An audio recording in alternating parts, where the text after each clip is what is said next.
Hello dear students, today we will start our next portion part 2 in class 7 subject science and the lesson number is 10 movement of substances. Okay students, now we start now. Transpiration. What is transpiration? Transpiration क्या होता है आपका? Loss of water from the plants. जैसे आपकी body में से excess water as a urine as a sweat release होता है, ऐसे ही प्लांट की बॉडी में जब वाटर एक्सेस हो जाता है तो वो जो है ट्रांसपिरेशन वाली प्रोसेस से बॉडी से रिमूव हो जाता है.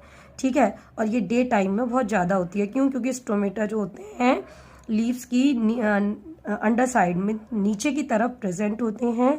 छोटे छोटे पोर्स होते हैं जो गैसेस एक्सचेंज करते हैं, साथ ही ट्रांसपिरेशन वाली प्रोसेस को भी लीड करते हैं. ट्रांसपिरेशन जो है जनरली प्लांट के सभी हिस्से में होती है और हमेशा चलती रहती है. ऑल डे टाइम, डे और नाइट दोनों में चलती है, लेकिन दिन में ये ज़्यादा तेजी से होती है. ओके, जो प्लांट बॉडी वाटर को लॉस करती है a unit time means per unit time का मतलब है आपका, अब टाइम यहाँ पे हम मेजर कर रहे हैं मिनट्स में और आवर्स में. ठीक है, तो इस प्रोसेस को हम क्या कहते हैं? Rate of transpiration. मीन्स कि 1 घंटा या 1 मिनट में कितना वाटर प्लांट बॉडी से रिमूव होगा. ठीक है, तो जो ट्रांसपिरेशन की रेट है वो डे टाइम में ज़्यादा होती है. क्यों? स्टोमेटा खुले होते हैं, सनलाइट प्रेजेंट होती है, तो वाटर क्या होगा? तेजी से इवापोरेट होता है. ठीक है, और क्या होगा? साथ ही किन किन चीज़ों पे डिपेंड करेगा कि स्टोमेटा कितने हैं, मीन्स नंबर्स में कितने हैं, तो ट्रांसपिरेशन इस बात पर भी डिपेंड करता है. साथ ही लीव किस टाइप की है, कुछ लीव्स क्या होती हैं? हार्ड होती हैं, कुछ सॉफ्ट होती हैं, है ना, और कोई लंबी होती है, कोई पतली होती है, कोई छोटी होती है. तो ये इन चीज़ों पर भी डिपेंड करेगा आपका. Okay, now your second point है ना, सेकेंड पॉइंट है मीन्स इसी में आपका सेकेंड पोर्शन चलेगा, suction of water the transpiration pull. Transpiration pull क्या होगा आपका, है ना? ट्रांसपिरेशन पुल जैसे कि वाटर बॉडीज में आप किसी बैलून को लेते हो, उसमें पानी डाल देते हो तो उसमें क्या होता है? वो फूल जाता है ना, उसका जो साइज है, उसका वॉल्यूम क्या है, वो बढ़ जाता है. तो ऐसे ही जो ये सक्शन ऑफ वाटर या ट्रांसपिरेशन पुल है, ये भी लीड होगा. जैसे जब पानी प्लांट से उसकी रूट्स के थ्रू मूव करता हुआ स्टेम से और स्टेम से होता हुआ चला जाता है अपवर्ड डायरेक्शन में, तो लीव्स में वाटर एक्सेस में होता है, तो क्या होगा? वहाँ कॉन्टिन्यूस चेन बनती है वाटर की.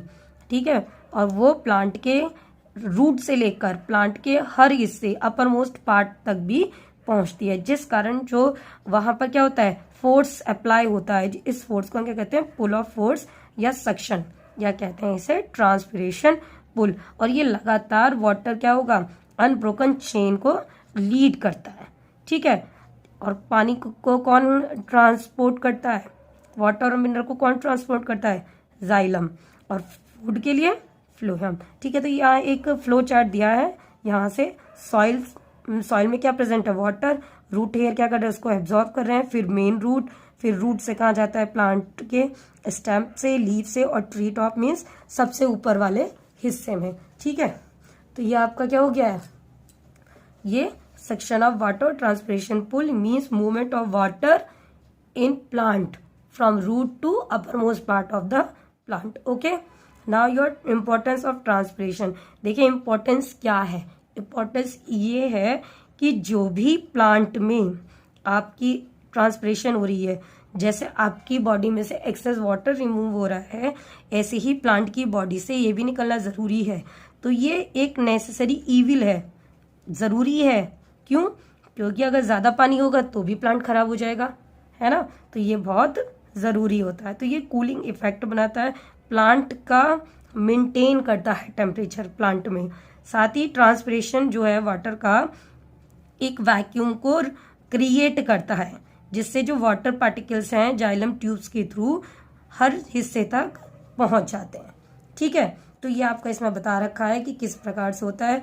वाटर की अनब्रोकन चेन होती है जो ट्रांसपिरेशन पुल को लीड करती है. ये इतना ज़्यादा स्ट्रांग होता है कि पानी जो है रूट से लेकर अपरमोस्ट पार्ट तक चला जाता है। देखिए इतने बड़े बड़े पेड़ होते हैं, वहाँ की अपरमोस्ट पार्ट में कैसे जाएगा, है ना। तो ये है लगभग 20 से 30 मीटर ऊंचे तक पेड़ होते हैं जहाँ तक ये चला जाता है। Okay, next topic is translocation of food in plants. आपको बताया था जो सॉलिड फूड होता है प्लांट्स में ड्यूरिंग फोटोसिंथेसिस इट फॉर्म्स, क्या बनता है, सॉल्युबल शुगर होती है, स्टार्च बनती है ना। तो ये कहाँ होती है, लीफ में प्रेजेंट होती है, ग्रीन लीव्स में। तो ये कहाँ जाती है, ये फ्लोएम की साल्स के थ्रू प्लांट के हर हिस्से तक पहुंचा दी जाती है।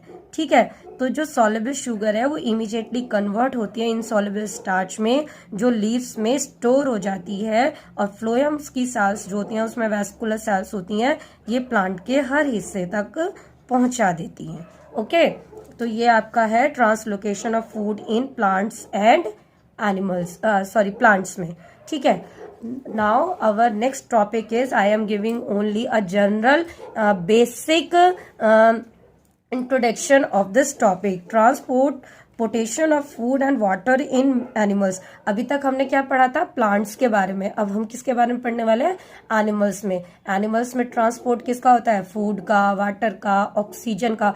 तो उसके लिए हमारी बॉडी में एक प्रॉपर वर्किंग होती है, चैनल बनता है जिसके थ्रू ये सब होता है।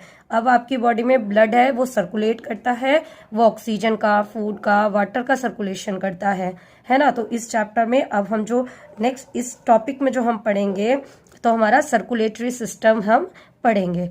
Okay, thank you.